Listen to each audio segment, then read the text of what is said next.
இயேசு உங்களை நேசிக்கிறார். பிரியமானவர்களே, இந்த நாளில் ஆண்டவர் நம்மளோடு பேசும்படியே வேதத்திலிருந்து ஒரு 4 வசனங்களை கூட வாசித்து ஆண்டவர் நம்மோடு இடைபடுகிற கற்றுக்கொள்ளக்கூடிய காரியத்தை பார்ப்போம். அது ரோமர் புஸ்தகம் 3வது அதிகாரம் 23, 24, 25 வசனங்கள் இப்படியாக சொல்லுகிறது.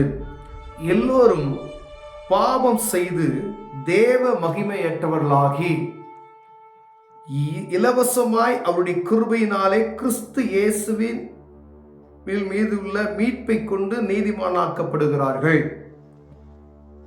இலவசமாய் அவருடைய கிருபையினாலே கிறிஸ்து இயேசுவில் உள்ள மீட்பை கொண்டு நீதிமான்களாக்கப்படுகிறார்கள். எல்லோரும் பாவம் செய்து தேவ மகிமை அற்றவர்களாகி, எல்லோரும் பாவம் செய்து தேவனுடைய பிரசன்னத்தை அற்றவர்களாகி அப்படி சொல்லுகிறது. ஆனா ஒரு மீட்பு உண்டு. இலவசமாய் அவருடைய கிருபையினாலே கிறிஸ்து இயேசுவின் உள்ள மீட்பை கொண்டு நீதிமானாக்கப்படுகிறோம் அப்படின்னு சொல்லி, அப்ப ஆண்டவராகிய இயேசு கிறிஸ்துவின் அந்த இரத்தத்தினால நாம் மீட்கப்பட்டு ஆண்டவரை அறிந்து கொள்ளப்படுகிறோம். நாம் பாவிகள் என்று சொல்லப்படுகிற இந்த பூமியில இருக்கிற எல்லா மனிதர்களும் பாவம் செய்து ஆண்டோடைய மகிமை அற்றவர்களாகிவிட்டார்கள் என்று சொல்லி வேதம் சொல்லுகிறது. இயேசு கிறிஸ்துவினுடைய மீட்பை கொண்டு நாம் நீதிமான்களாக்கப்படுகிறோம் என்று ஆண்டவர் சொல்கிறார். தேவன் பொறுமையாய் இருந்த முற்காலத்திலே நடந்த பாவங்களை, தாம் காலத்திலே நடந்த பாவங்களையும் தாம் பொறுத்து கொண்டதை குறித்து தம்முடைய நீதியை காண்பிக்கும் பொருட்டாகவும், அவருடைய நீதி எப்படி இருக்கும் சொல்லி காண்பிக்கும் பொருட்டாகவும், பாருங்க, ஒரு நீதி, ஆண்டவருடைய நீதி எப்படி இருக்கும் என்று சொல்லி காண்பிக்கும் பொருட்டாகவும், நாம் நீதியுள்ளவரும் இயேசுவினிடத்தில் விசுவாசமாய் இருக்கிறவனை நீதிமானம் ஆக்குகிறவருமாய் விளங்கும்படி இக்காலத்திலே தம்ம நீதியை காண்பிக்கும் பொருட்டாக. அவருடைய நீதி எப்படி இருக்கும் அப்படின்றதுக்கு ஆண்டவர் சொல்றாரு. ஆண்டவர் முற்காலத்திலே நடந்த அந்த பாவத்தை எண்ணாதபடிக்கு அவருடைய நீதி எப்படி இருக்கும் அப்படின்னு சொல்லி அந்த நீதியை குறித்து ஆண்டவர் சொல்லுகிறார்.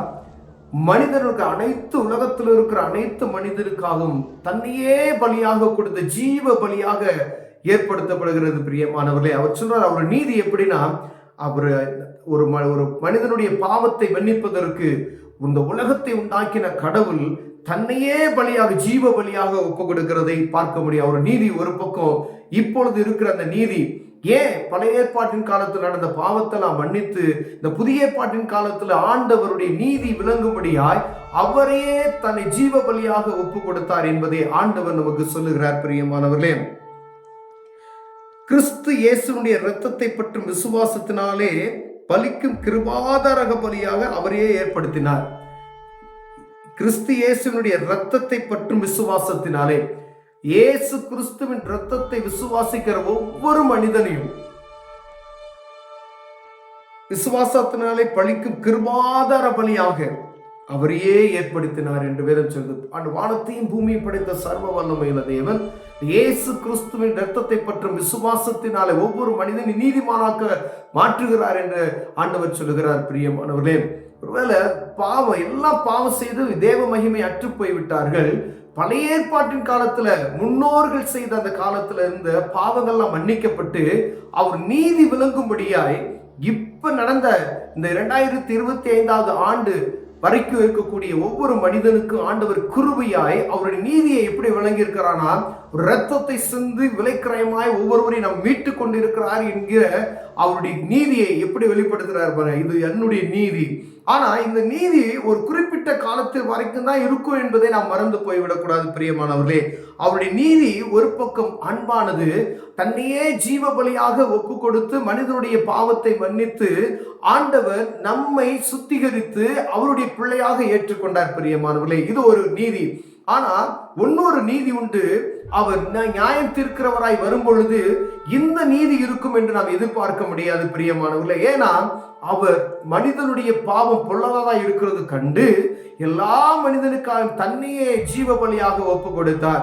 அவருடைய கிருபை நிமித்தமாய் அவருடைய இரத்தத்தினால் நம்ம விலைக்கிரமை கொடுத்து நம்மளை மீட்டு கொண்டு இருக்கிறார். பிரியமானவர்களே, ஆனா நான் மீண்டுமாய் வருவேன். அப்பொழுது என்ன சொல்லியிருக்கிறார் பார்த்தீங்கன்னா, அவர் நீதியுள்ள நியாயாதிபதியாய் வருவாராம். இது நீதியை எப்படி வெளிப்படுத்துறேன் என்று சொல்லி அவருடைய ரத்தத்தை சிந்து நம்மை விளைக்கிரமாய் மீட்டு கொண்டார் ஒரு பக்கம்.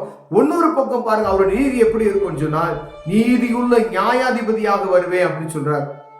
அப்போ அவர் வரும்பொழுது இங்கு அவர் சிந்தின ரத்தம், அவர் கொடுத்த அந்த கிருபை, அந்த மீட்பு, அந்த இடத்துல நம்ம எதிர்பார்க்க முடியாது என்பதை மறந்து போய்விடக்கூடாது. ஒரு நாள் வரும், அவர் வருவார்.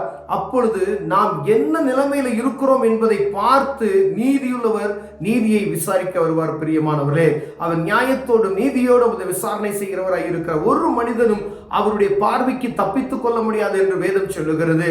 ஒருவேளை ஆண்டவராகிய இயேசு கிறிஸ்துவின் ரத்தம் சகல பாவங்களை நீக்கி நம்மை சுத்திகரிக்கும் என்று வேதம் சொல்லுகிறது.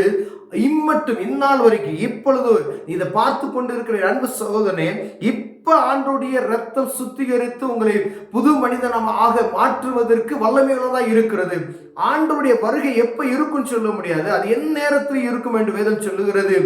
ஒருவேளை 1 மணி நேரம் 10 நிமிஷம் கழிச்சு தேவனுடைய வருகை வருமானால் அப்பொழுது அவர் நீதி வித்தியாசமாய் இருக்கும் என்பதை நாம் புரிந்து கொள்ள வேண்டும். அப்ப எப்படின்னா, நீதியுள்ள நியாயாதிபதியாய் வருவார். இந்த பூமியில கொடுக்கப்பட்ட நாட்களுக்கு அவருக்கு நம்ம கணக்கு கொடுக்க வேண்டும். பிரியமானவர்களே, நான் உனக்காக விளைக்கிறையும் செலுத்தினேனே, நீ என்ன செய்தாய் என்று ஆண்டவர் கேட்பார்.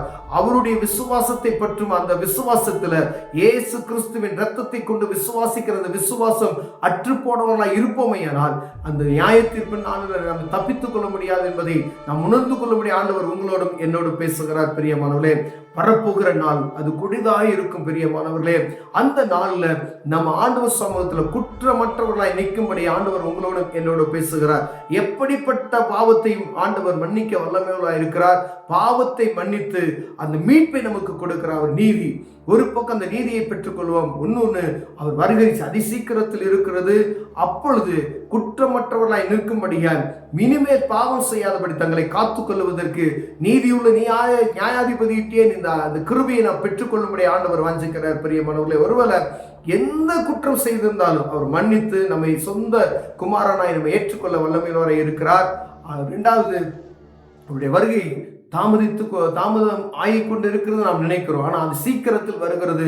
அந்த வருகைக்கு எதிர்நோக்கி இருக்கிறவர்களாய் காணப்பட அழைக்கப்படுகிறோம். கண்களை மூடுவோம், ஜெபம். அன்பின் தகப்பனே, ஆண்டவரே, நீ நீதியுள்ள நியாயாதிபதியாய் வந்தீர். ஆண்டவரே, உம்முடைய கிருபை விளங்கும்படிக்கு ஆண்டவரே, பாவம் செய்து நாங்கள் தேவ மகிமை அற்றவர்களாய் இருந்தோம்.